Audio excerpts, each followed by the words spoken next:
श्री वल्लभाधीश की, गिरिराज धरण की जय। श्याम सुंदर श्री यमुने महारानी की जय। श्री गुसाई जी परम दयाल की, श्री गोकुल नाथ की जय। दाव दयाल की जय। श्री नवनीत प्रिया लाल की जय। अपने माथे बिराजता सेव्य स्वरूप की जय। बधाय वैष्णवने जाजा करीन जय श्री कृष्ण। मारा वाला माफ़ करजो, आज थोड़ा बिहामणा पर तबियत बहु ज स्पॉन्डिलाइटिस, आखुं शरीर जलाई गयुं छे। आ करावे तो थशे, बाकी मारुं आज सामर्थ्य नथी। 2-3 દિવસથી खूब ज तकलीफ छे, पण जेने विठ्ठलनाथ विचारे रे एने चारे पदार्थ चारे रे। आखो दी सूई रही, अत्यारे ऊभी करी छेड़े तो ए जेम करावशे एम आपणे करशुं।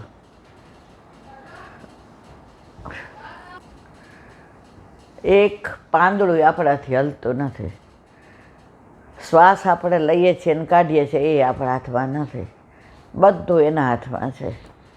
તો શ્યામ શ્યામ રાખે તેમ રહીએ ઉદ્ધવજી, શ્યામ રાખે તેમ રહીએ। મારા શ્યામને કાંઈ નવ કહીએ ઉદ્ધવજી, શ્યામ રાખે તેમ રહીએ।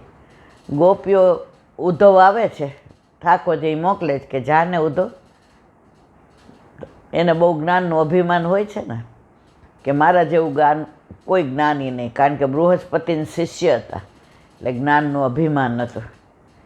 એટલે કે પ્રભુ કેમ આટલા ઉદાસ છો? યમુનાજી પાસે સાંજે ઊભા હતા, યમુનાજી ગોકુળ તરફ જાય અને ગોપીઓ યાદ આવે, ગૈયા યાદ આવે, રાધાજી, નંદબાવા, યશોદાજી, વ્રજ ભક્તો, લીલાઓ, એટલે આંખમાંથી 2 અશ્રુ પડે છે। તો યમુનાજીમાં ઊભા આવે છે, યમુનાજી છલકાઈ જાય છે, અરે ત્યાં પાછળ આવીને ઉદ્ધવજી હાથ મૂકે છે, પ્રભુ કેમ આટલા ઉદાસ? આંસુ લૂછી નાખે ઠાકોરજી।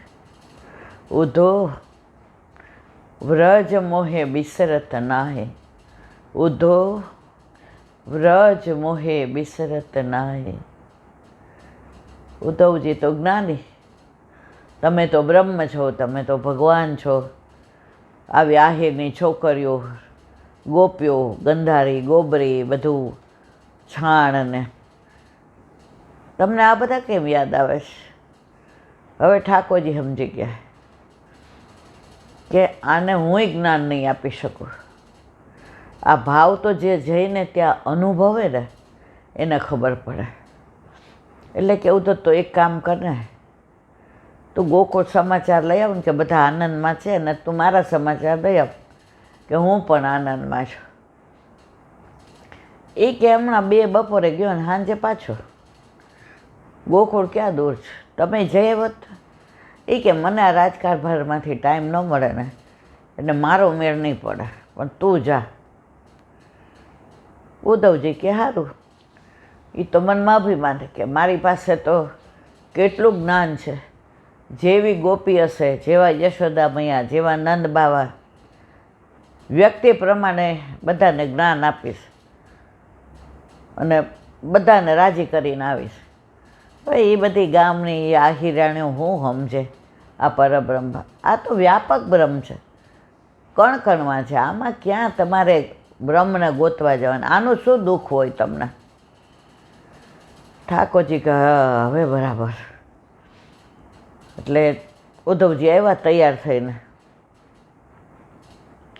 કે ઉદ્ધવ તું મારો પહેરવેશ પહેરી જા, કારણ કે બીજા કોઈ પુરુષ સામે ગોપીઓ જોશે નહીં અને ગોકુળમાં તને આવવાય નહીં દે।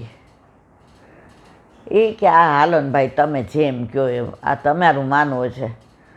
બાકી એ બધા ગામડાના ગવાર ઈ કે હજી ઉદ્ધવજીને એવું છે ગામડાના ગવાર. સાંજે આવતો રહીશ. હા સાંજે હું હમણાં કલાકમાં જોઈને પાછો. સારું. બધું ઠાકોરજીએ જે ધારણ કર્યા હતા, આભૂષણ, વસ્ત્રો, મુગટ બધું ધારણ કરી એ કે મારો રથ લઈ જા.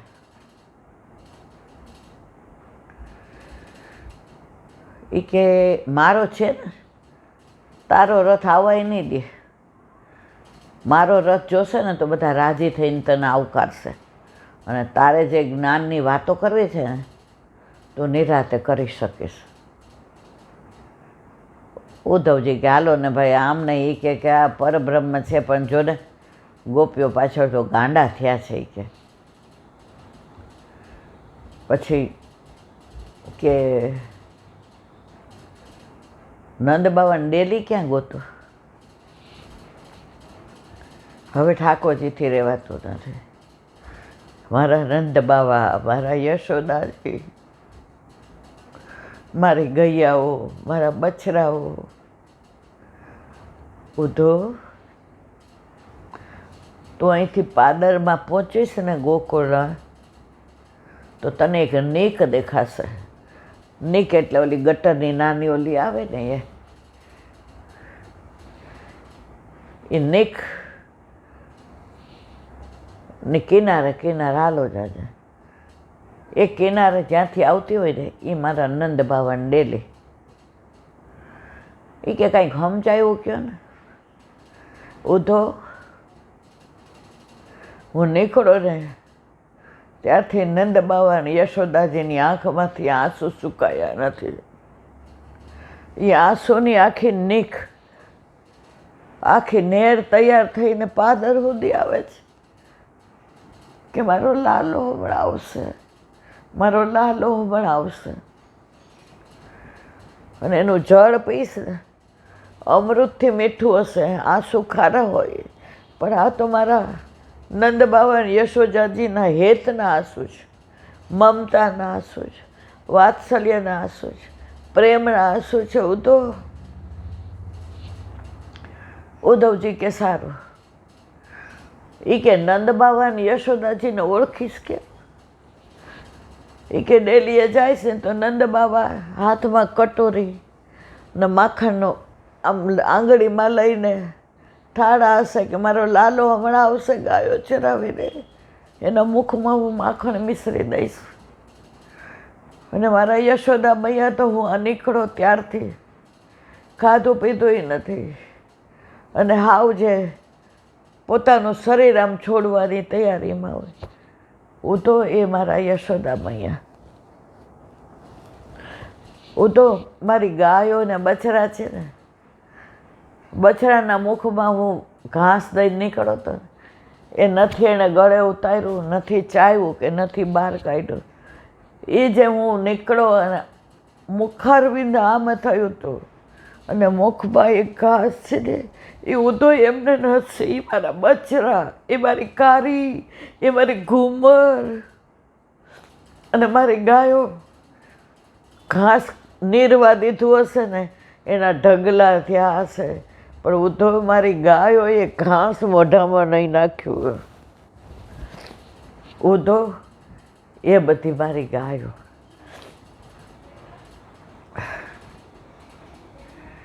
ઉદ્ધવજી કે હવે આ તો પરબ્રહ્મ ભગવાન થઈને જોતો ખરા ઘેલા ત્યાં છે. જઈ આવું પછી એમની વાત છે. અને પછી આગળ મારે વર્ણન એટલે નથી કરવું કે સવાર સુધી ચાલે, અને એના માટે માહોલ આજે એવી તબિયત નથી. આજે એકદમ શ્વાસ ચડે છે એટલે બોલાતું નથી, પણ આની કૃપાથી હું અહીં બેઠી છું. તો પછી છેલ્લે ઉદ્ધવ કહે છે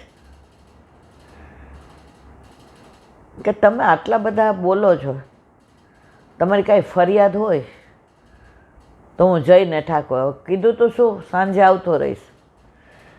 6 મહિના ભ્રમર ગીત આપણે લેશું કોક વાર. હવે આ કેટલું જીવતા રહેવાનું છે મને ખબર નથી, પણ મારા બધા મનોરથ છે, ભ્રમર ગીત ને ગોપી ગીત ને વેણુ ગીત ને યુગલ ગીત ને આ બધા ગીત, એક એક ગીત એની અંદર જે રસ છે એ રસની કોઈ સીમા નથી. તો ઉદ્ધવજી 6 મહિના ત્યાં રહ્યા. કહીને કેટલું ગયા તું? 6 કલાકના. અને રહ્યા કેટલા? 6 મહિના. તોય આવવાનું મન નહોતું થતું. અને છેલ્લે ઉદ્ધવજીએ પૂછ્યું, કાંઈ કેવું છે?